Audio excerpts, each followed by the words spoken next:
capítulo 5, versículo 12, né? A partir do versículo 12, capítulo 5. Na semana passada, nós observamos a história lá de Ananias e Safira, né?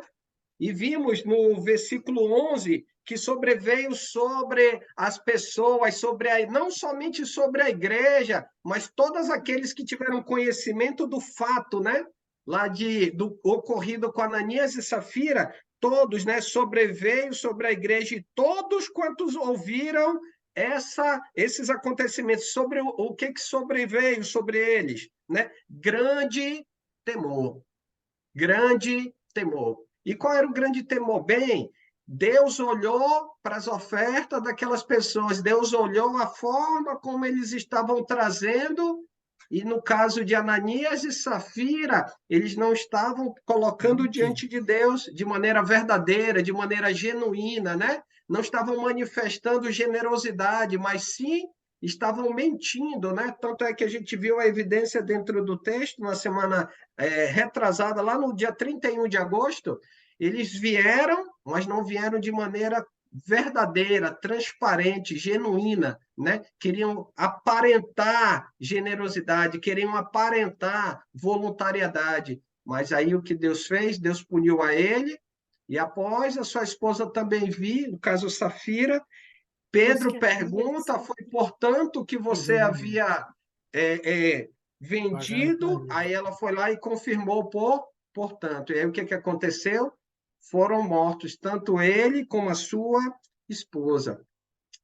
E aí, dando continuidade no versículo 12, 5:12, nós vamos ver o dia a dia da restauração aonde? Em Jerusalém. Como é que, após esse fato, né, o dia a dia dos apóstolos, como é que o povo reagia? Será que pessoas, ao ouvirem a respeito do ocorrido de Ananias e Safira, realmente se sentiram motivados? Todos se sentiam motivados? Ou será que haviam pessoas que assim ficaram com medo, não ousaram, né? Justamente se submeter em obediência ao Senhor? E é o que nós também vamos observar a partir do versículo 12. Diz assim, versículo 12, na primeira parte: muitos sinais e prodígios eram feitos entre o povo, pelas mãos de quem?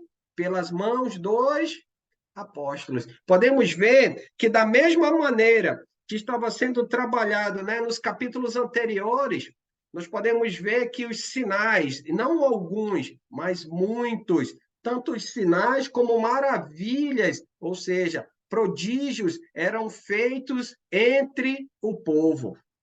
Os discípulos, os próprios apóstolos, já se submetiam, né? Já estavam vivendo debaixo do quê? Debaixo da restauração. Logo, quem é que carecia em ouvir a palavra restauradora, em se submeter à restauração? Era quem? Era o povo. E até esse momento, né, eu até fiz essa pergunta na última aula, mas trazendo para a gente hoje, esses sinais e prodígios, eles estavam sendo feitos entre o povo, pelas mãos de quem? Versículo 12. Pelas mãos de quem? Dos apóstolos. É o que nós observamos justamente aonde? Aqui no versículo 12. Muitos sinais prodígios eram feitos entre o povo pela mão dos apóstolos. Então, até esse momento, nós observamos que Deus ele está agindo através de quem? Através dos 12. Agora, você lembra as palavras de Jesus lá em Atos capítulo 1, versículo 8? Recorda o que Jesus disse para eles lá em Atos capítulo 1, versículo 8? Vamos abrir lá. Atos capítulo 1, versículo 8. Depois a gente retorna aqui para o capítulo 5, versículo 12. Vamos observar as palavras de Jesus lá em Atos capítulo 1, versículo 12. O que Jesus diz para eles? Mas recebereis o quê? Poder. Mas recebereis poder ao descer sobre vós. Deus concederia a eles poder. E esse poder que Deus concederia era para que eles ficassem de boca calada? Esse poder que Deus concederia era para que eles ficassem de braços cruzados, trancados em casa, com medo? De forma nenhuma. Jesus, ao dar essa palavra, nesse momento ele está fazendo a promessa, né? Mas recebereis poder ao descer sobre vós o Espírito Santo, né? Mas Deus concederia o Espírito Santo com que finalidade? Já que eles vão receber poder, esse poder que seria dado, esse poder que seria concedido a eles, tinha por que finalidade na vida dos discípulos, dos apóstolos, da igreja, para que eles fossem o quê? Testemunhas. Testemunhas. Testemunhas. Uma testemunha, vamos considerar aqui um julgamento humano, tem o acusador, né? Tem o defensor, né? do acusado, e se é um fato público, vai haver o quê? Tem o acusador, tem o defensor do acusado, e se é um fato onde várias pessoas, né? Um fato que aconteceu em público, vão haver o quê? Testemunhas. Testemunhas. E essas testemunhas vão dizer: ó, eu vi ele assim, assim. Ele de fato era ele, porque ele estava portando a vestimenta assim, assim, assim. A placa do carro era essa. Tá vendo? As testemunhas, elas contemplam o fato e elas falam a respeito. E um ponto que podemos observar aqui em Atos capítulo 1, versículo 8, que Jesus declara a eles que eles vão receber poder ao descer dos céus sobre eles. O poder é para que eles sejam o quê? Testemunhas. Uma testemunha, ela não fica calada. Uma testemunha, ela declara o fato que ela testemunhou, que ela viu. Então, é evidente para ela os detalhes, né? Tanto é que ela vai falar. E aí que vem o ponto. O poder que eles receberiam da parte de Deus para capacitá-los, para transmitir esse testemunho, o que era, versículo 8, o próprio Espírito Santo. Eles receberiam a presença de quem? A presença de Deus. Como o próprio Jesus trabalhou, a gente já até falou algumas vezes, o Giovanni citou, eu também, lá no contexto de João, né, capítulo 13 até o capítulo 17, nós vemos Jesus fazendo essa promessa, a promessa do Consolador, a promessa que faria com que eles lembrassem de tudo aquilo que eles haviam o quê? Visto, ouvido e visto. Então, o Consolador faria eles lembrar de tudo. O Espírito da verdade levaria, conduziria eles para que eles falassem a respeito do quê? A respeito da verdade. E o que nós estamos vendo aqui no contexto de Atos? Justamente eles agindo como testemunhas, né? E aí que vem o ponto. Algumas pessoas se perguntam, mas por que sinais? Por que prodígios? Porque, diferente de mim e de você, eles não tinham o quê? A revelação completa da palavra de Deus. Eles não tinham a escritura. E como associar as ações desses homens, o testemunho desses homens, daquilo que eles viram e ouviram a respeito de Jesus, para que as pessoas pudessem saber que eles procediam também, assim como Jesus, da parte de quem? Da parte de Deus. Então, era necessário que Deus, como próprio, nós vemos lá no capítulo 16, versículo 20 de Marcos, para que Deus pudesse confirmar a palavra, era necessário que ocorressem o quê? O que nós estamos vendo aqui, 5:12, prodígios e sinais, para justamente o quê? Confirmar a palavra que estava sendo anunciada. Logo, nós podemos observar, voltando lá para o capítulo 5, versículo 12, que aquilo que os apóstolos estão fazendo aqui no capítulo 5 é algo que está de acordo com os planos de quem? De acordo com os planos de Deus. Está de acordo com os planos do Senhor. Ou seja, esse daí, dentro do contexto de Atos, é o natural do quê? Da restauração. Restauração essa, que como o próprio Jesus diz lá em 1:8, eles seriam testemunhas tanto em Jerusalém, aonde que eles estão? Lá na cidade de Jerusalém. Versículo 5, versículo 12, perdão, capítulo 5, versículo 12, na segunda parte, ele diz o seguinte, 5:12, muitos sinais e prodígios eram feitos entre o povo pela mão dos apóstolos e continuamente, ou costumavam todos reunir-se aonde? No pórtico de Salomão. Um ponto que me chamou a atenção é que todos, lá no início do capítulo 4, se eu não me engano, no versículo 4, quando Pedro, né, e João são presos, naquele dia, o número de homens, né, que passaram a fazer parte do reino daqueles que criam no Senhor, ou seja, ouviam a palavra restauradora e se submeteram em obediência, chegou a quase 5.000.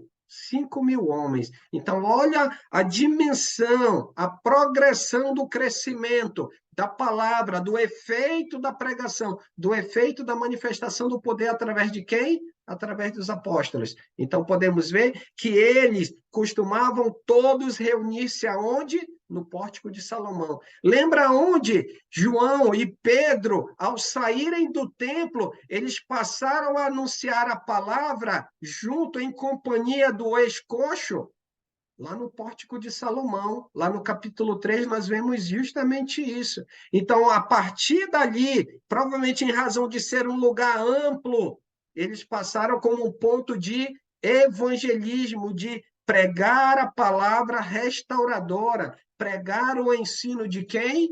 Do Senhor. Porque, provavelmente, em razão do tamanho do pórtico, em razão de comportar, né, de ter uma grande capacidade de pessoas, então eles estavam anunciando ali naquele local. E o que, que eles estavam fazendo? Justamente se reunindo, levando, né, anunciando a palavra restauradora. Agora, observe bem, na NVI, capítulo 5, versículo 12, dizia que eles costumavam se reunir de... Qual é o termo que eles usam para comum acordo, Giovanni? Aí na NVI, eu pensei que eu estava aqui no celular, na NVI 5:12, 5:13, 5:12, 5:12. 5:12. Os apóstolos realizavam muitos sinais e maravilhas entre o povo. Todos os que creram costumavam reunir-se no pórtico de Salomão. Isso, ok. Então, na NVI, ele usou o termo que eu vou já usar aqui, mas ele usou o trecho como todos os que creram. Então, todos os que creram se reuniam no pórtico. Na ARA, ou seja, na Almeida Revista Atualizada, ele usa a expressão comum acordo. Aí no original, perceba bem a palavra que ele vai usar, e aí você vai já entender por que eu chamei a atenção para essa palavra. Ele vai usar o sentido no original de unânimes. Então, aqui, né, ele vai trabalhar a ideia de unânimes. Então, e costumavam todos reunir-se unânimes no pórtico de Salomão. Uma outra ideia também, baseada no original, seria um propósito.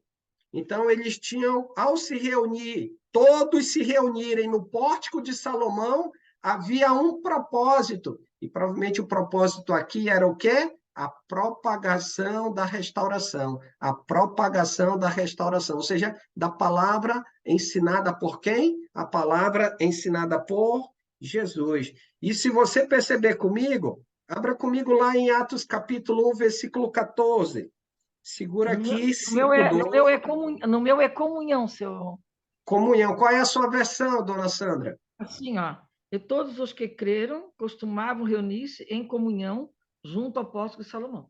Isso, em comum. A ideia daqui da revista aí atualizada, que ele vai trabalhar a ideia de comum acordo, né? É da Em mesma. comum acordo. Essa mesma palavrinha que é traduzida aqui no capítulo 5, versículo 12, de comum acordo, como eu trouxe a ideia de unânimes, observe comigo lá no capítulo 1, versículo 14, é a mesma palavra, 1:14, Atos 1:14. Quem encontrou? Leia para a gente, por favor.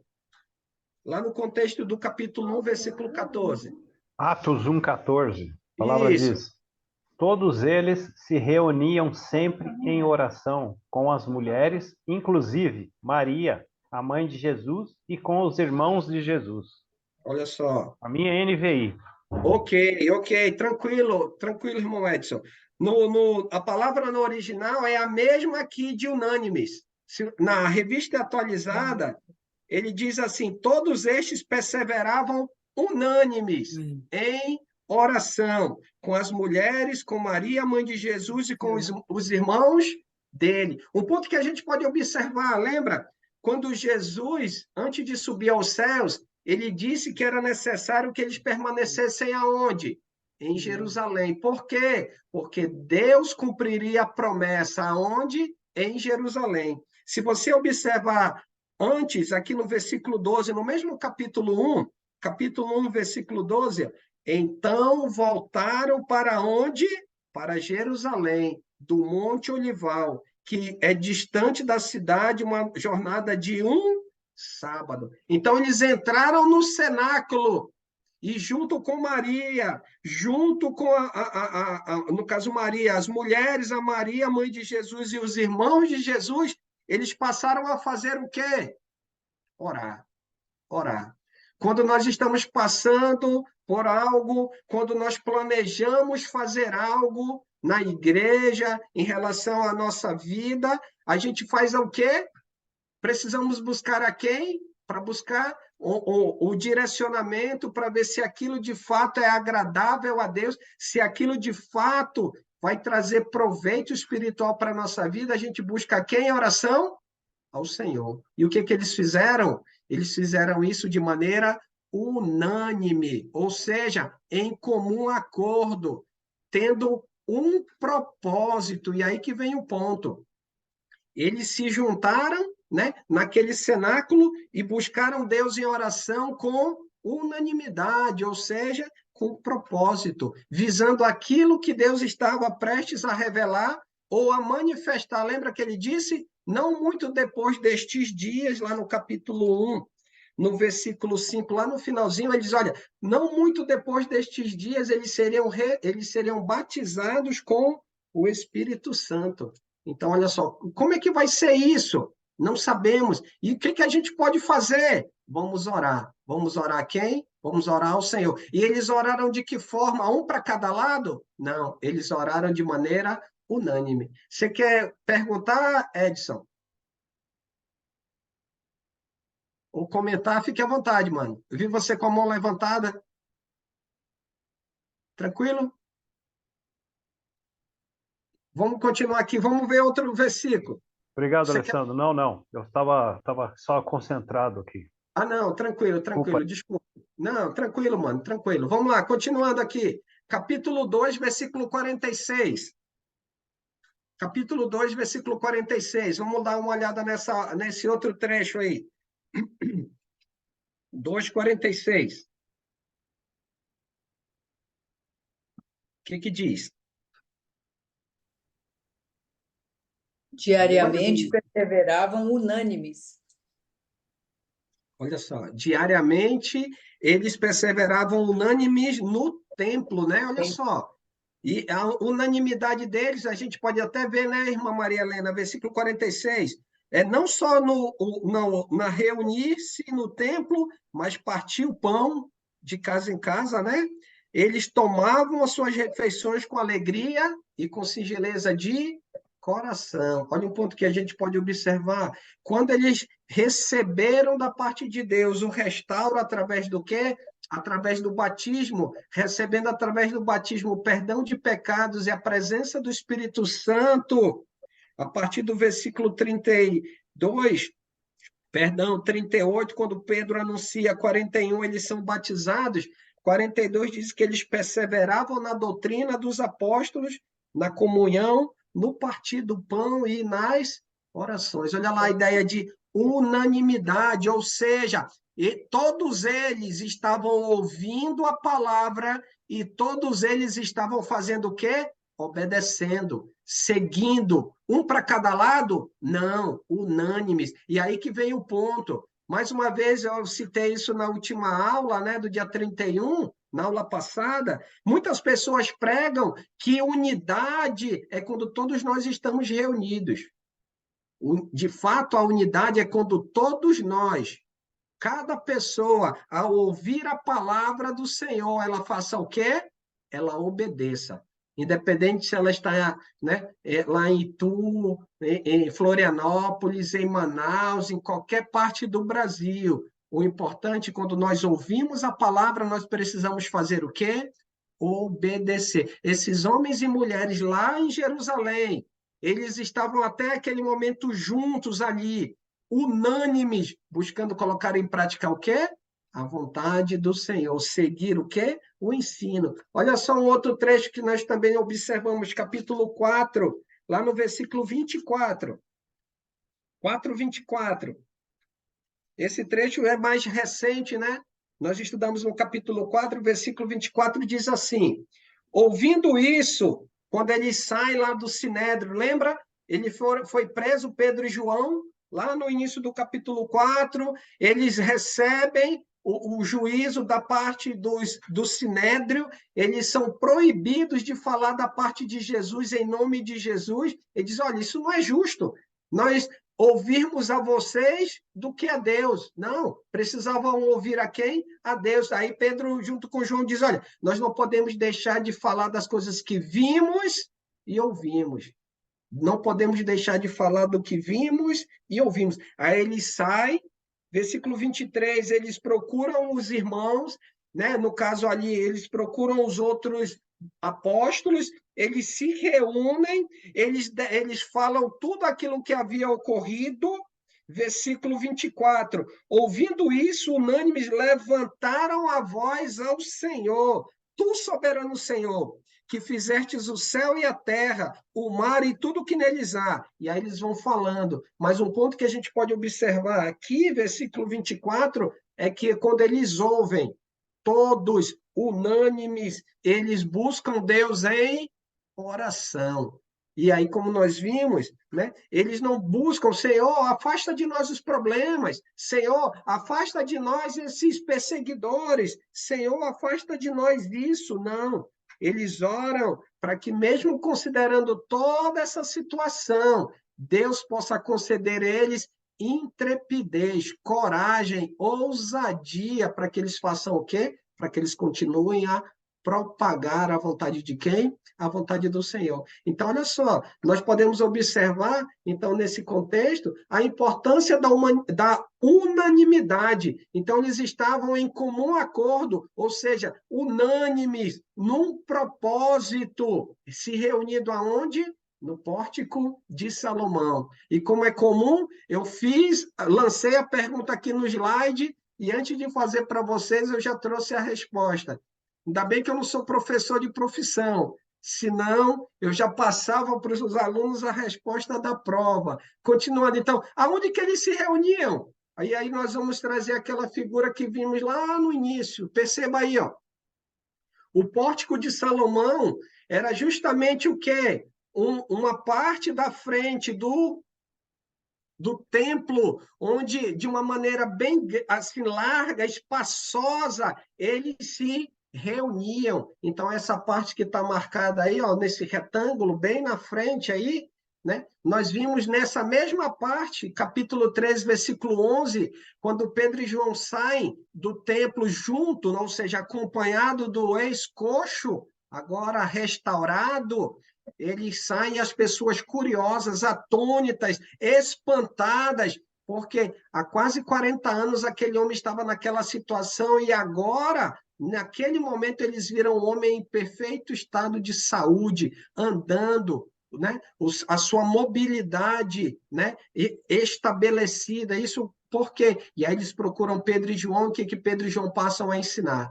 E passam a ensinar. E é justamente aonde? Nessa parte do templo que eu trouxe nessa figura para os irmãos. E aí, finalizando aqui, capítulo 5, versículo 12, então costumavam todos reunir-se unânimes no pórtico de Salomão, né? Versículo 13, e aí a gente continua o dia a dia da restauração em Jerusalém, versículo 13. E aí um ponto também que nos chama a atenção, quando ele diz assim, mas dos restantes, ninguém ousava ajuntar-se a eles. Mas dos restantes, quem? É a pergunta. Quem seriam esses restantes? Os não crentes. Os não crentes. Boa. E um ponto que nós vamos observar no próprio texto, não dá para a gente dizer especificamente, mas a resposta que a senhora deu é precisa, irmã Maria Helena, porque nós vamos observar que dos restantes, né, na NVI está traduzido com dos demais, né, na NVI diz assim, dos demais, ninguém ousava juntar-se a eles. Lembra? Aqueles que estavam se reunindo no pórtico de Salomão, eles estavam se reunindo com que qualidade, com que característica?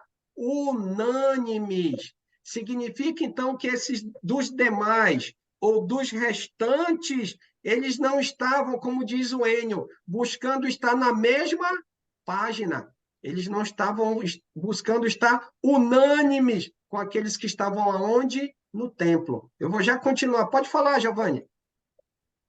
Aqui na NVI fala dos demais, ou seja, daqueles que não se juntavam a eles, ninguém ousava juntar-se a eles, embora o povo estivesse em alto conceito. Isso.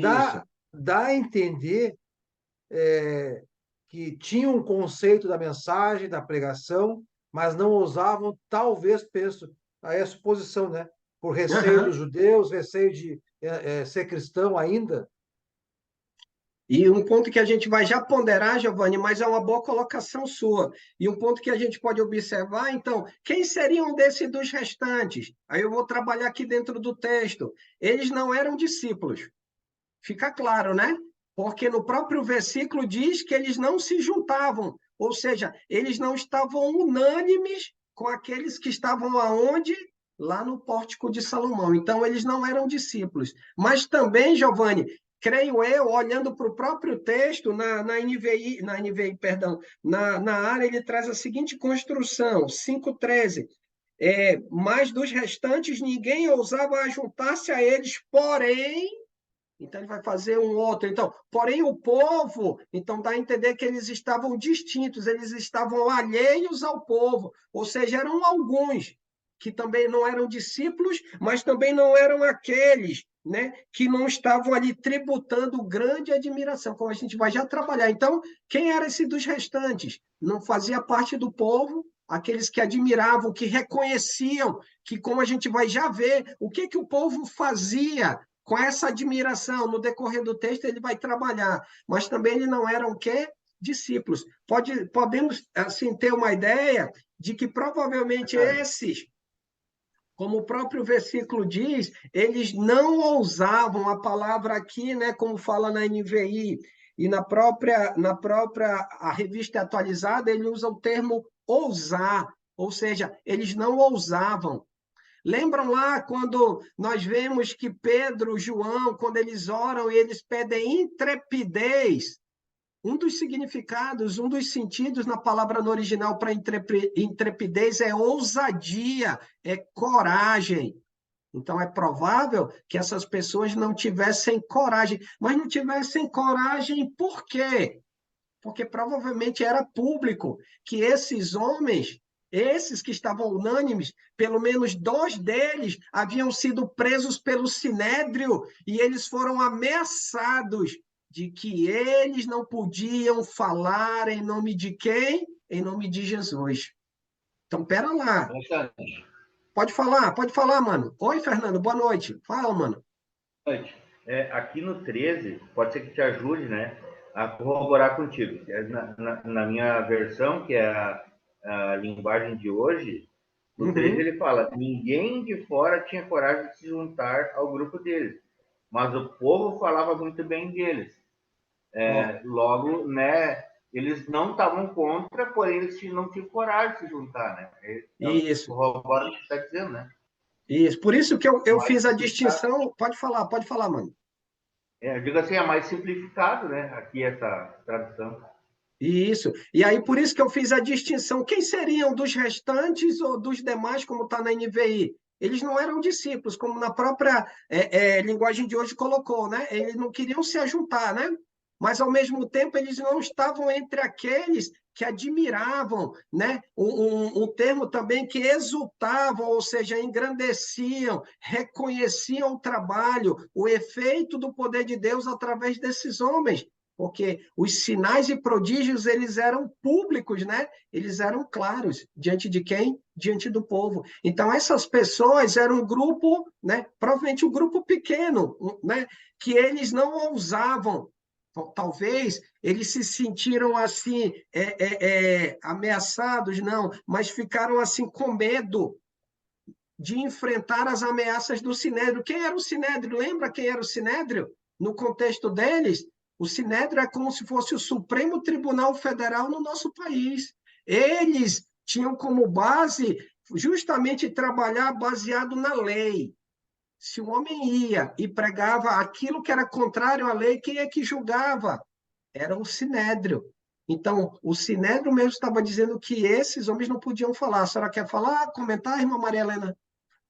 Na versão fácil de ler, tá? Não se atrevia. Olha só, Aqui, dos restantes, ninguém se atrevia a juntar-se a eles. olha E só. no 14, o 14 corrobora o que estamos falando, e crescia mais e mais a multidão de crentes. Então, E- os outros não eram crentes, né? Isso, Então, isso, o 14 Viu, responde Alessandro? a isso, veracidade isso, do 12. isso mesmo. Pode Alessandro, falar, Fernanda. Viu, Alessandro? Eu estava lendo um pouquinho antes aqui, de novo, o 12. Aí fala assim: apóstolos faziam milagres e maravilhas entre o povo. E os seguidores de Jesus se reuniam no alpendre. O que é alpendre? Seria uma varanda que tinha para lá de fora. Isso, Dá para entender que eles estavam do lado de fora e as pessoas do lado de dentro não queriam sair, ou mesmo os que passavam para se reunir com eles. Então seria como se fosse uma isso, parte aberta, tinha uma cobertura e uma parte aberta, assim, porém com isso. cobertura Deixa eu também, voltar né, aqui, irmão? deixa eu voltar aqui, Fernanda. Olha só, a alpendre é justamente essa ideia, ó. Do outro É, lado, né? Do outro lado era o muro, né? Externo. Então, tanto é que tinha um grande abismo aqui, né? Que era a saída, dava para a saída para o Monte das Oliveiras, que era a parte da frente ou oriental do templo. E aí a gente pode ver que eles fizeram uma construção, uma cobertura, e tinha as colunas, né? Dá para visualizar as colunas que sustentavam toda a estrutura da cobertura. Então, era uma área aberta, dentro do próprio templo, né? Não era na parte interna do templo, mas era nessa área. Inclusive, essa área ela poderia ser frequentada por gentios. Se você percebe, eu vou trazendo um outro estudo, nós temos, por exemplo, ao redor do templo, na parte mais próxima do templo, ali, né, dos átrios, aonde se encontrava o próprio coxo, lá no capítulo 3, tem uma pequena mureta que ela demarcava o espaço para onde não podia passar os gentios. Então, essa parte grande a gente tem aí no pátio, né, visualizando aí a imagem, é também conhecido como pátio dos gentios, porque era a parte onde eles tinham acesso.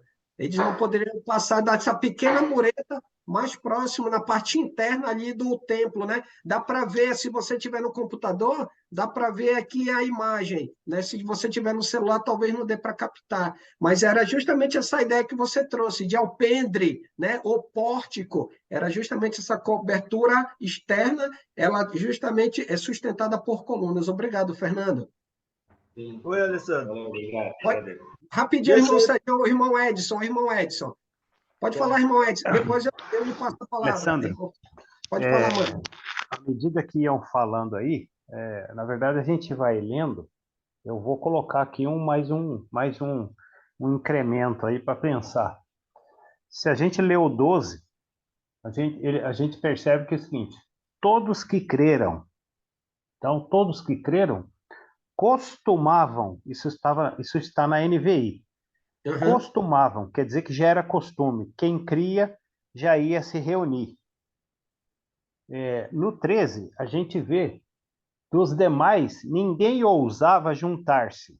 Eu acho que isso está muito ligado aos nossos tempos.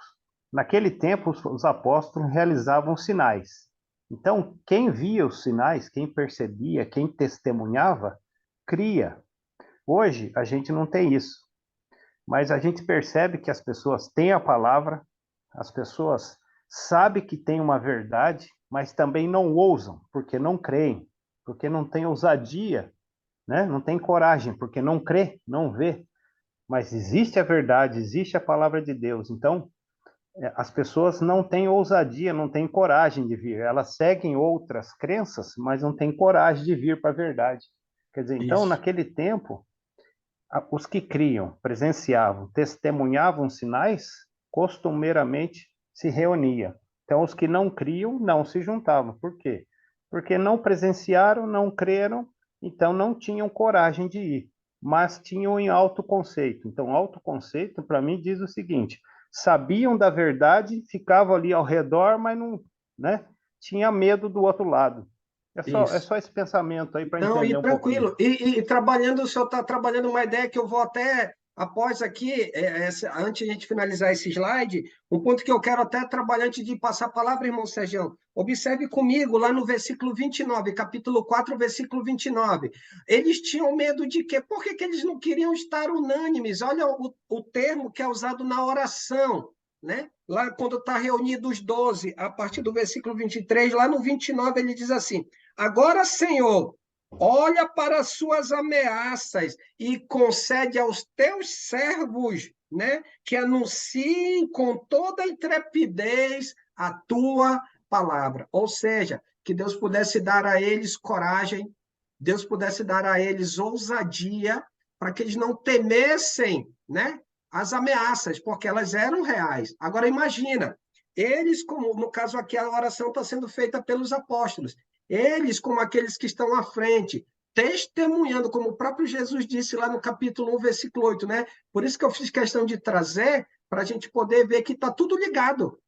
O que eles Com estão certeza. fazendo nesse maneira, está tudo ligado. Eles estão testemunhando. Então, para que eles continuem testemunhando, o que eles estão pedindo de Deus? Ó Senhor, afasta as ameaças. Ó Senhor, impede a liderança, impede o sinédrio, não. Senhor, nos dá intrepidez. Você imagina se o Senhor não tivesse dado o Espírito Santo coragem para os apóstolos, para eles saírem pregando a palavra, levando, né, os sinais. Isso. O que eles não iam passar de ameaça, né? Isso. Aí nós olhamos a população, as pessoas que estão vendo o testemunho desses homens, como eu vou trabalhar ainda até o final, e aí vendo, elas não tinham o Espírito Santo ainda, mas ao mesmo Exato. tempo elas não queriam ter sobre as suas vidas essas ameaças. Puxa, eu vou dormir aqui. Então, provavelmente, então, como eu coloquei aqui no quadrinho vermelho, ó, elas não ousavam, ou então elas se restringiam. Então, elas se restringiam, ou seja, elas se limitavam. Então, não, eu não quero estar unânimes com ele, eu não quero estar em comunhão, eu não quero estar próximo, né? Então, elas ficavam ali, na delas, fora da página, fora daquela comunhão. Diga, irmão Sérgio.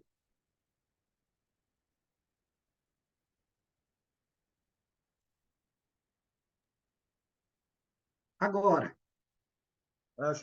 Vamos ver. Já, agora. O senhor desligou.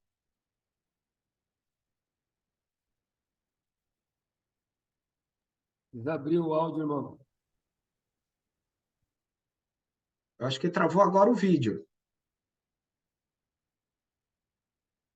Tá travado para mim também. Eu acho que travou a internet.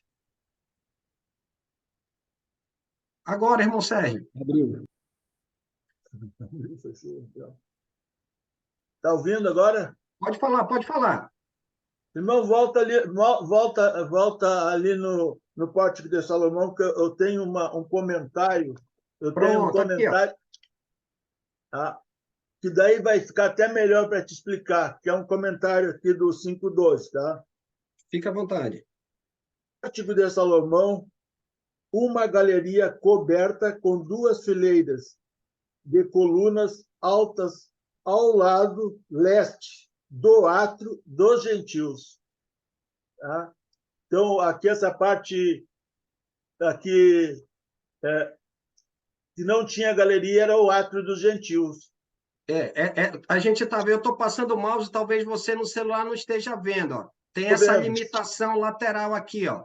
Essa pequena mureta, ela chegava mais ou menos à altura do joelho. Nela tinha descrito que era proibido a entrada de gentios. Então, o restante desse pátio, deixa eu voltar aqui com o mouse, ó. Esse restante do pátio, seja na frente, seja na parte de trás aqui, ó, tudo isso era conhecido como chamado pátio dos gentios.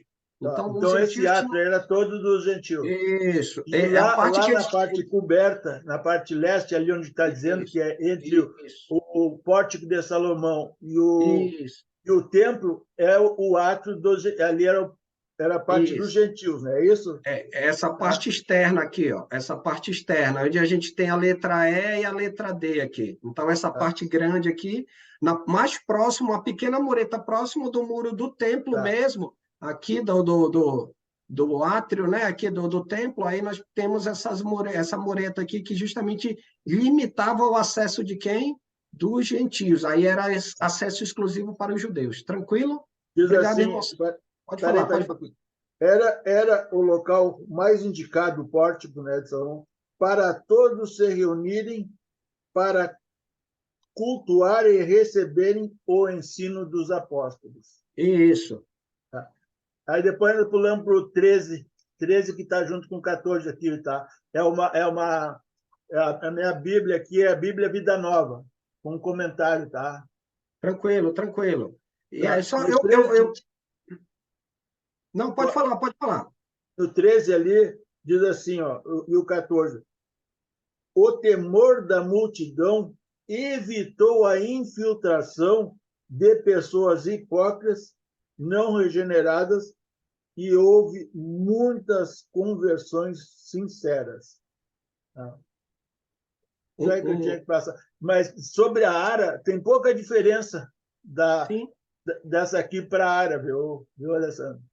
Porque agora ela tem revisada, agora a área nova, ela é chamada de revisada. Mas um ponto que eu queria comentar, baseado dentro disso que o senhor trouxe, e o irmão também comentou, deixa eu passar aqui, é que o que levou essas pessoas era justamente o medo das ameaças, o medo do compromisso, o medo de saber que, além das próprias autoridades que perseguiam e ameaçavam o Deus no qual os discípulos, Pedro, João, os outros apóstolos e o restante dos discípulos, era um Deus que ele não era enganado. Ele não olhava o físico, ele olhava o espiritual. Porque dias atrás, o que aconteceu com o casal lá em Jerusalém, que foram levar a sua oferta? Eles caíram mortos na presença de quem? Na presença desses homens que andaram com quem?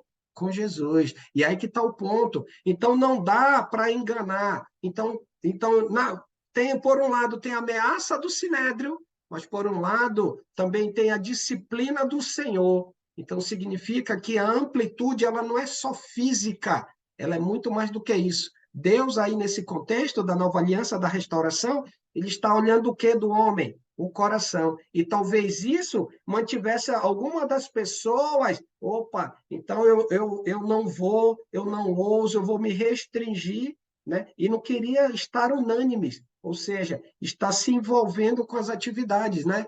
Não queria tomar a decisão. Hoje, por exemplo, hoje nós não anunciamos o ensino.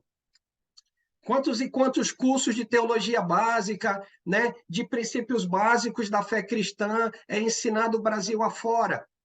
E quantas pessoas entendem a mensagem e, infelizmente, não têm coragem, não são ousadas, permanecem na sua zona de conforto e não buscam, de fato, um compromisso com Jesus. Deu para entender? Exatamente, esse é o ponto. Então, é nesse ponto que eu queria chegar. Quando eu fiz essa abordagem, é para trazer hoje. Então, hoje, eu e você estamos na restauração. Tomamos a decisão correta, entendemos o sentido. E o que a gente precisa fazer? É continuar, é perseverar. Não é orar para que Deus afaste a ameaça. Não, Senhor, tira esse problema, tira essa enfermidade, tira aquilo. Não, nos dê intrepidez para que a gente possa ser testemunha do teu poder, que a gente possa ser testemunha da tua palavra restauradora. Precisamos aprender com isso e justamente viver essa verdade. Já lhe passo a palavra, dona irmã Maria Helena. Diga, seu José Augusto, para a gente prosseguir aqui. Glória para o Senhor, irmãos. Ô, irmão Alessandro, você, inspirado por Deus, nos mostrou que já não se realiza mais milagres, né? Que hoje nós temos a palavra para ler, né? Para entendermos, para crermos. Nós podemos, então, entender que a prática da palavra é a própria igreja, a maravilha que a igreja se mostra hoje, irmãos unidos do mundo inteiro, irmãos dedicados, esforçados, com o ideal, o plano do que Deus fez, de honra, de moral, de fé, de esforço, de luta, né? Irmãos de diversas classes, de diversas maneiras, aqui mesmo, como nós estamos unidos em um propósito de respeito, de amor, tanta dedicação e amor. A gente pode crer assim que a própria igreja é a palavra de Deus viva, é a prática da palavra. é o maior testemunho, então? Isso. E é isso que a gente precisa viver. Precisamos transparecer, porque olha só, a restauração ela não dá para ser escondida, né? Olha só, quando os discípulos eles passam a viver a palavra restauradora, o que que a gente percebe? Porém, o povo lhes tributava grande admiração. Por quê? Porque ele olhava, né? Olharam para aquele coxo, não enxergavam mais o coxo, enxergavam a ação do poder de Deus transformador. Mas, além disso, não estavam vendo mais o homem que dependia da migalha dos outros, mas ele estava vivendo da graça eterna de quem? De Deus. Viu? Quando ele foi curado lá no capítulo 4, no capítulo 3, perdão, o que ele passou a fazer? Ele entrou no templo junto com Pedro e João, ele não ficou lá pedindo esmola. Por quê? Porque esse tempo já passou. Agora ele foi curado e foi curado com um propósito. E aí nós podemos ver que ao saírem do templo, olha o resultado que aconteceu. Então, de fato, irmão José Augusto, o testemunho da igreja, o testemunho da restauração por meio de mim, do Senhor, de todos nós, da Igreja do Senhor no Brasil, vai fazer a diferença, vai anunciar a palavra. E é isso que nós precisamos fazer. Precisamos levar, precisamos viver essa restauração. Obrigado, mano. Sim, porque, irmão, eu pensei assim, que por vezes a gente ainda quer ver maravilhas como no passado, mas está diante de nós o maior testemunho da Sim. convivência e do amor entre os irmãos, das realizações magníficas. E às vezes a gente ainda fica dentro da igreja procurando ver algo mais e não enxerga a própria igreja, a palavra viva do Senhor, a prática. Glória a Deus. Observarmos, né, irmãos, a manifestação plena do poder de Deus por meio da restauração. Quem nós éramos? Quais eram as nossas práticas? Os nossos pensamentos, o rumo que nós dávamos para a nossa vida? Ouvimos o Evangelho, a palavra restauradora do Senhor. Olha a transformação. É só olhar para aquilo que Deus tem feito, para aquilo que Deus, a prática, a obediência da palavra do Senhor tem nos tornado. Nós queremos uma ação poderosa maior do que essa? Maior do que isso, só a glória eterna, não é verdade? Então, em termos físicos, Deus já tem agido, mas para isso eu e você precisamos continuar na prática dessa palavra restauradora. Irmã Maria Helena, pode falar, irmã. A senhora estava com a mão levantada. Sim, eu abaixei para não ficar, Não, mas segurando. É que você disse que muitos irmãos não participam da aula porque não têm interesse, mas o cenário é completamente diferente. Eles lá eram perseguidos, então eles tinham receio tanto pelos fariseus como pelo império, né? Eles tinham medo de serem perseguidos e perderem as suas posições, os seus trabalhos, enfim, a sua vida.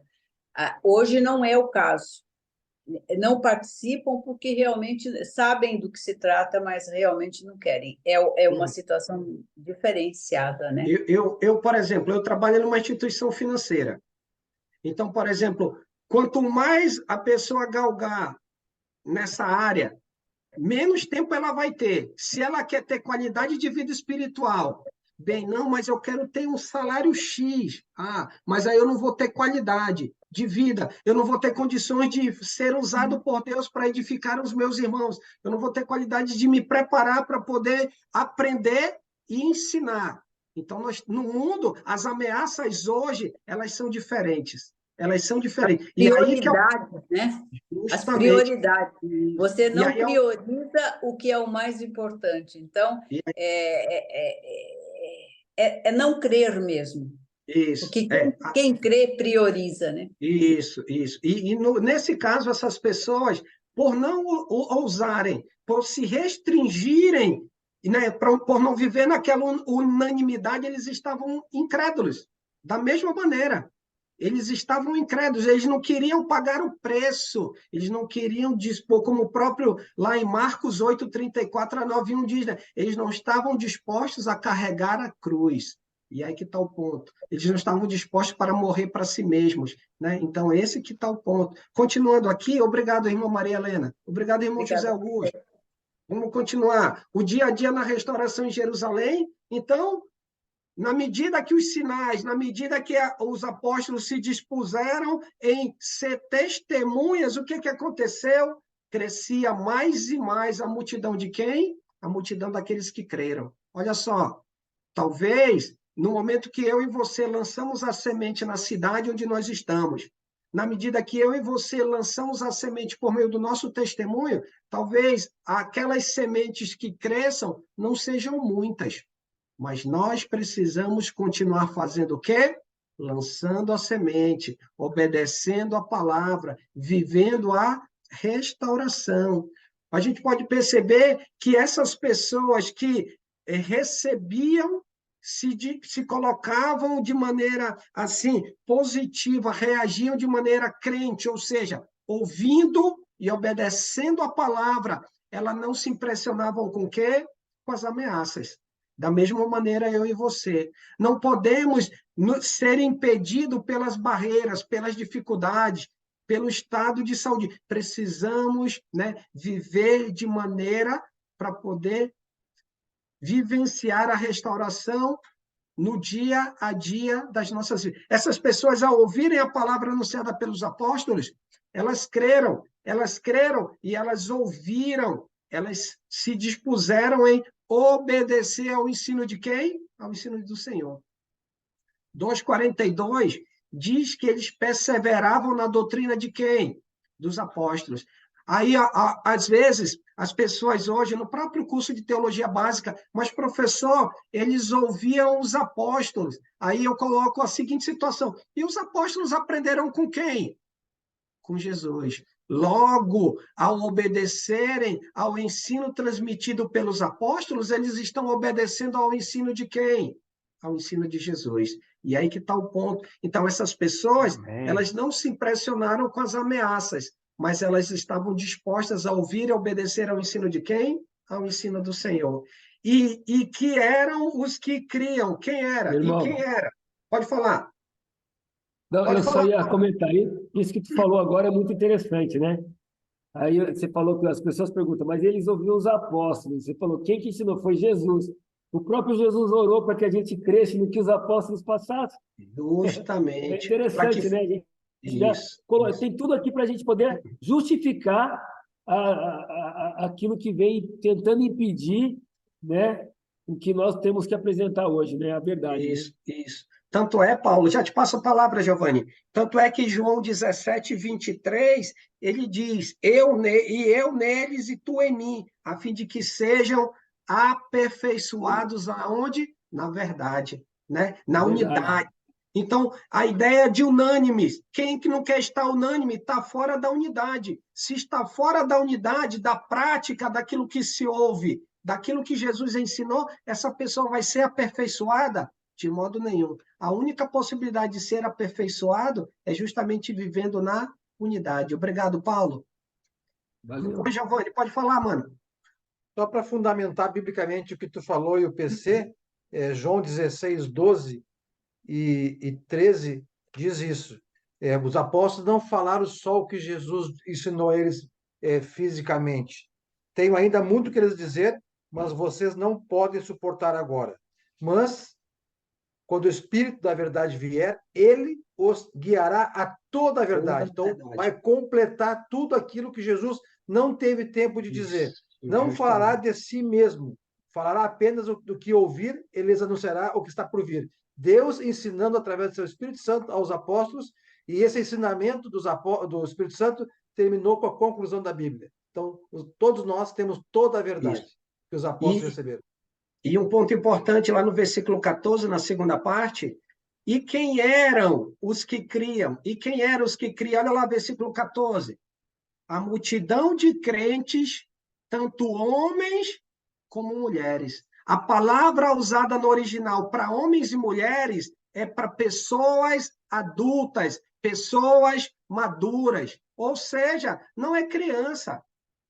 Tem uma certa linha religiosa que prega que crianças nascem no pecado, em razão de um entendimento, de uma doutrina que foi criado há 1.600 anos atrás. Mas aí que está o ponto. A multidão dos que creram eram homens e eram mulheres, pessoas que, ao ouvirem o evangelho, entenderam, pessoas que entenderam que deveriam se arrepender e sabiam do que estavam se arrependendo. Pessoas que, ao ouvirem, quando Pedro diz, ó, arrependei-vos e cada um de vós seja batizado, entendiam qual era o propósito do batismo. Receberiam perdão de pecados, receberiam o quê? A presença, ou seja, o dom do Espírito Santo. Então, precisamos entender, né, a ideia de homens e mulheres. Lá no capítulo 8 vai trabalhar quando Filipe, ele também prega lá em Samaria, mas aí eu vou deixar lá para o capítulo 8, daqui a pouco a gente chega lá. Mas o ponto aqui é que eram homens e mulheres, não são crianças, não são bebês, são homens e mulheres, porque entendem, sabem, compreendem a dimensão do compromisso, assim como havia alguns que entenderam, mas não queriam compromisso. Assim como tem pessoas hoje, o nosso papel não é tomar decisão pelas pessoas, o nosso papel é fazer como os apóstolos aqui na restauração, é pregar. O papel de decidir o que vai fazer ou não com aquilo que está sendo entendido cabe às pessoas. O nosso papel é transmitir. Olha o testemunho evidente, versículo 13. Porém, o povo lhes tributava grande admiração. Agora, qual era o motivo dessa grande admiração do povo? Aqui, rapidamente, versículo 12. Porque os apóstolos, eles estavam fazendo muitos sinais e prodígios. Eram feitos entre quem? Olha lá, ó, a informaçãozinha lá no 12. Entre o povo, ou seja, no meio do povo. Não era excluindo o povo. Porque quem era que precisava ser restaurado? É o povo. Eu e você, ao ouvirmos a palavra e nos dispormos em obediência, estamos vivendo na restauração. Estamos na restauração. E o que precisamos fazer? Nos manter, nos preparar, nos alimentarmos com a palavra restauradora, ou seja, com a palavra de Jesus, e levarmos a restauração àqueles que ainda não conhecem, assim como eles fizeram. Olha um ponto que a gente vai entender aqui, olha a expectativa do povo, versículo 15. Olha a expectativa do povo, não que isso de fato aconteceu, a gente não tem evidência no texto, mas a admiração do povo era tal pela ação de Deus através dos apóstolos, que olha só o que eles pensaram, ao ponto de levarem os enfermos até pelas ruas e colocarem sobre os leitos e macas. Com que finalidade?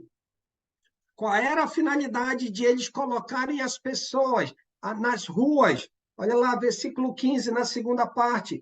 Para que, ao passar Pedro, ao menos a sua sombra se projetasse em alguns deles. Então, olha a expectativa deles.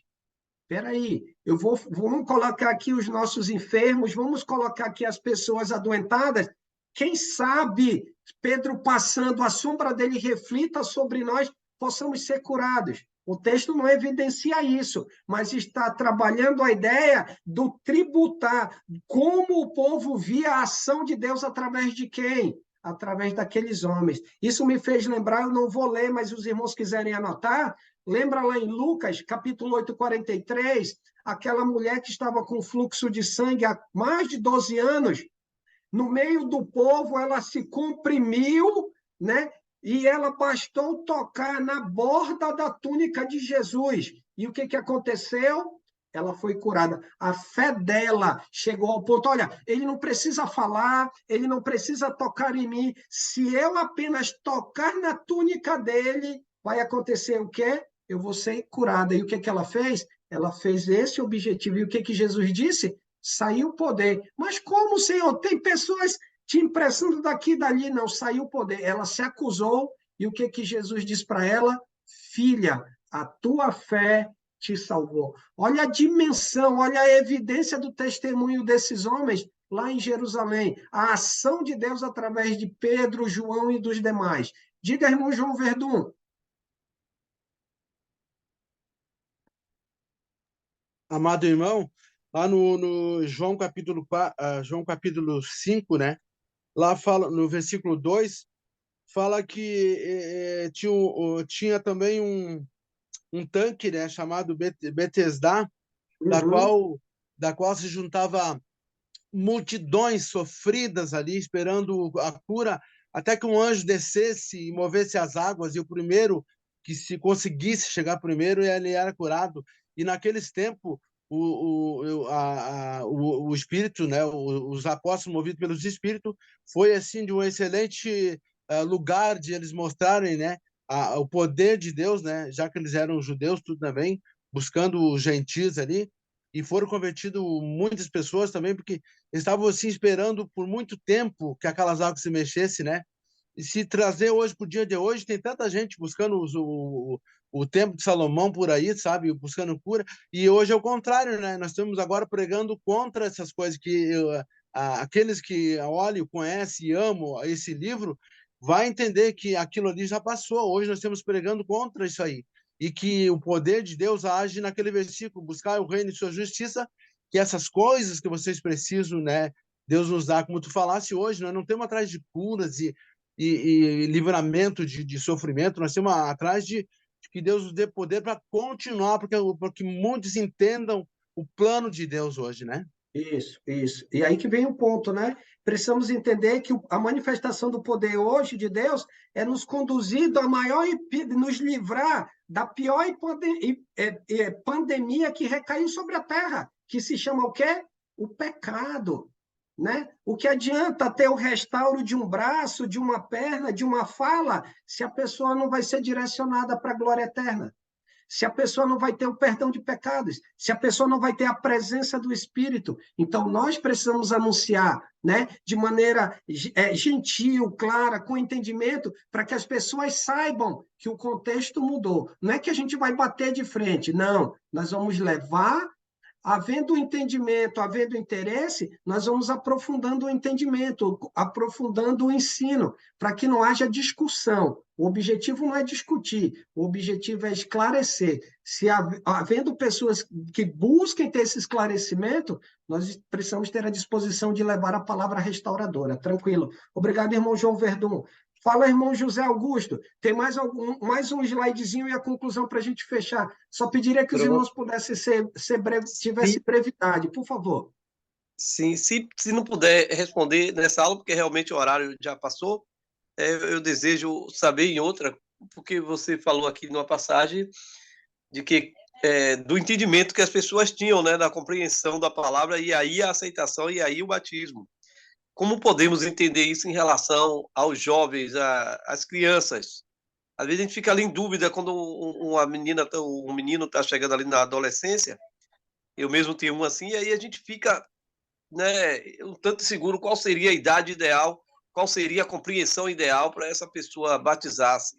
Será que ele deseja batizar-se por ver os pais nesse caminho, ou ele já tem compreensão? Como a gente pode chegar a uma conclusão melhor, né? Que às vezes há uma precipitação sobre de irmãos já muito maduro. Com isso que eu acho que os senhores conhecem, alguns dos senhores conhecem, o irmão seu Zé. Ele disse, eu vou falar com a liberdade da segurança da pessoa que ele era, de se dedicar e ser espontâneo conosco. Ele disse, eu mesmo me precipitei a batizar meus filhos, muito jovens, e teve muitas limitações para mim, Augusto. E aí eu guardei isso até hoje, né? Então eu gostaria de saber de você uma orientação quanto a isso, se não nessa aula, em outra. Respondendo rapidamente de um jovem que se batizou com 14 anos de idade, e se batizou com 14 anos de idade porque antes de 14, havia uma pressão muito grande. Quando é que tu vai se batizar? O teu amigo se batizou, quando é que tu vai? Não. Uma coisa que eu aprendi a gente precisa entender que seguir a Jesus é um compromisso que é particular. O que nós precisamos fazer, como a minha mãe fez? É ensinar. E depois deixar claro, é você e Deus. É você e Deus. Estudou a palavra, ouviu o evangelho, o adolescente foi lá e decidiu se batizar e dizer agora, diante de Deus, você não é mais um adolescente, você é um homem. Vimos lá no versículo anterior, homens e mulheres. Os dois termos eram usados para pessoas maduras. Claro, em termos físicos, mentais, talvez ele não seja formado, maduro fisicamente, mas agora, quando ele toma a decisão de seguir a Jesus, ele precisa entender que agora é algo que ele precisa caminhar diariamente e que é necessário ter um testemunho adequado. Não é fácil. Lhe dizendo como alguém foi batizado, né? Eu decidi com 14 anos de idade. Não é fácil, mas a gente depende muito do exemplo dos pais, para que justamente a gente possa tomar a decisão. Para quando a gente olhe para as situações do dia a dia, disse, não, pode até, sendo franco com o irmão, a gente pode até tomar decisões que não convêm, mas num dado momento a gente vai perguntar, para dizer, o que eu estou fazendo da minha vida? A minha mãe está seguindo a Jesus há 20 anos, e olha o que Deus tem feito. E olha o que eu estou caminhando. Não, eu preciso seguir o exemplo de Jesus. Eu preciso seguir o exemplo dela. E aí é uma decisão particular. Então, eu acredito que a pressão não vai valer a pena, porque é um compromisso que a pessoa precisa assumir diante de Jesus. Tá bom? Tranquilo, irmão? Paulo. Eu vou ser bem rápido, até mesmo porque o irmão fez uma pergunta aí que é interessante, que eu entrei nas águas numa denominação sem ter total entendimento, mas reconhecendo quem era Jesus, né? Mas o entendimento do batismo real, eu vim a crer e fiz o batismo correto, né? Então, eu acho que esse entendimento é muito importante, né? E partindo para o que eu ia comentar, né? Até o próprio José Augusto também já tinha falado isso, falando do amor, né? Ele falando sobre as coisas que hoje os homens ele busca muito esses sinais de maravilha, mas o perfeito já veio, né? Que é a palavra, né? E como Paulo diz em 1 Coríntios 13, né? Falando do amor, o perfeito já está aqui, né? E o que nos resta, como ele diz aqui no finalzinho, no 13:13, né? Que é a fé, a esperança e o amor, né? E que o amor sempre prevaleça, né? Como até mesmo no outro comentário dele, ele falou muito do amor. E é isso, né? Com amor, o Alessandro está passando com muita evidência cada vez mais esse estudo, né? Mostrando a perfeição do evangelho e como nós temos que viver. Eu queria só fazer esse comentário que... Obrigado, mano. Muito obrigado. É muito interessante, porque vai enriquecendo também aquilo que os irmãos estão falando. Isso, e eu gosto, essa participação é muito boa. Eu até brinquei com o Paulo Garopaba, eu disse, olha, hoje o estudo é um texto pequeno, mas é um pequeno de grande, ou seja, é muito conteúdo. A gente pode ver a riqueza, os detalhes que o texto tem. E aí, para a gente finalizar aqui, depois desse tem a conclusão, o testemunho é evidente. De que forma agiam os apóstolos? Eles agiam de acordo com o testemunho. Lembra o que Jesus disse? Sereis minhas testemunhas. Nós estamos vendo que a ação desses homens é simplesmente aquilo que Jesus havia dito, que eles seriam testemunhas de quê? Justamente de Jesus. E qual é a realidade da restauração? Perceba bem aqui comigo. Lá no versículo 16, na primeira parte, capítulo 5, versículo 16, ele diz, afluía, não bastava só as pessoas lá de Jerusalém, os necessitados, né? Mas olha o que diz o versículo 16. Afluía também muita gente das cidades vizinhas a Jerusalém. E o que acontecia? Eles levavam os doentes e os atormentados por espírito imundo à presença de quem? À presença dos apóstolos. Você lembra um momento lá no ministério de Jesus, que Jesus estava descendo lá no capítulo, depois da transfiguração, e ele desce, e estava uma discussão lá no pé do monte, onde tentaram expulsar o demônio, eles não conseguiram, e aí Jesus chama a atenção deles, né? E aí ele vai lá e estabelece o estado de saúde daquele jovem, só que olha o que está acontecendo aqui. Agora, munidos da presença do Espírito Santo, vivendo a restauração, sendo testemunhas, olha o final do versículo 16, todos esses que eram levados, doentes, atormentados por espíritos imundos, e todos eram curados. E aí que vem o ponto. Então, aí que está o detalhe. Eles estão testemunhando. E para mostrar a ação poderosa, restauradora de Deus através desses homens, todos aqueles que eram trazidos na presença deles, o que eles faziam? Eles restauravam, eles eram curados. E aí, para a gente concluir, a restauração ela continua em nossos dias. Como nós vimos lá no capítulo 5, versículo 13, quando os discípulos vivem a restauração revelada por Jesus, a obra restauradora, ela é visível aos olhos das pessoas. Não dá para ficar escondido. quando eu e você vivemos, quando eu e você anunciamos, quando testemunhamos, não dá para ficar escondido. Não dá, a gente vai se distinguir, a gente vai ser visto. E aí que está o ponto. Precisamos justamente levar essa palavra, precisamos ter cuidado e justamente viver de maneira de acordo, agradável, conforme a vontade de quem? A vontade do Senhor. Ainda lá com base ali no 5:12, 5:13, alguns em Atos se recusaram em se submeter à restauração de Jesus. Não queriam estar com aqueles que creram. Agora, olha uma lição para mim, para você, para nós. Nós que aqui estamos, decidimos obedecer unânimes à palavra de Jesus. Se decidimos unânimes, se entendemos o propósito, se entendemos o porquê da morte de Jesus, o porquê do arrependimento, o porquê do batismo, o porquê estamos dia a dia nos alimentando através desses estudos online ou presencial na congregação, então precisamos continuar firmes, irmãos, seguindo a Jesus. Não é fácil. Precisamos orar um pelos outros. Precisamos orar pela Igreja do Senhor. Os tempos no nosso país não são fáceis. Não me refiro só à política, mas aos pensamentos, àquilo que está sendo trazido, à distorção do plano de Deus, à distorção da família, à distorção do gênero criado por Deus. Não podemos nos deixar abalar.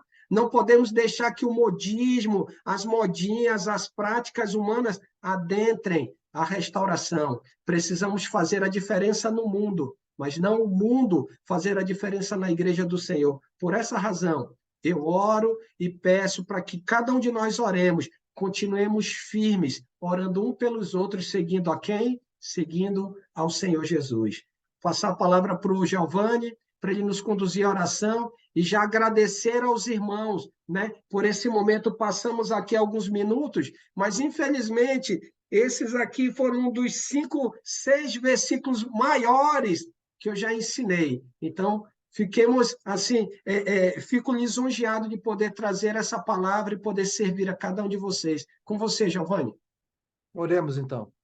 Senhor Deus e amado Pai, grandioso és tu, Pai nosso que estás no céu. Santificado é o teu nome e te agradecemos pelo seu amor e sua misericórdia, por ter nos dado Jesus Cristo a morrer por nós na cruz, e graças a ele nós temos a vida eterna. Muito obrigado pelo dia de hoje, por esse estudo maravilhoso da tua palavra, muito obrigado pela tua restauração, e nos ajude, através do teu Santo Espírito que habita em nós, a termos prioridade na busca do Senhor, pois sabemos que o Senhor age para o bem daqueles que o amam, e Jesus ensinou que aqueles que o amam são aqueles que conhecem o teu mandamento e obedecem. Salomão disse, no final da carta ao Eclesiastes, de tudo que ele escreveu, de tudo que ele teve, poder, dinheiro, mulheres, tudo, ele disse, a única coisa que realmente interessa ao homem é temer ao Senhor. Que nós possamos, dia após dia, temer ao Senhor. Nada neste mundo, por mais que busquemos, por mais que lutemos, designemos a maior parte do nosso tempo para as coisas do mundo, nada tem valor senão a vida eterna, a busca pelo Senhor. Nos ajude isso no dia a dia, que possamos ter uma excelente noite de descanso, e aqueles que estão se dirigindo para o 13:1, viajando, que possam chegar ao destino conforme a tua vontade e seja um estudo maravilhoso. Em nome de Cristo que oramos e agradecemos. Amém. Amém. Glória a Deus. Amém. Amém. Amém. Obrigado, Giovanni. Deus abençoe a todos. Amém, irmão. Boa noite a todos. obrigado, irmãos.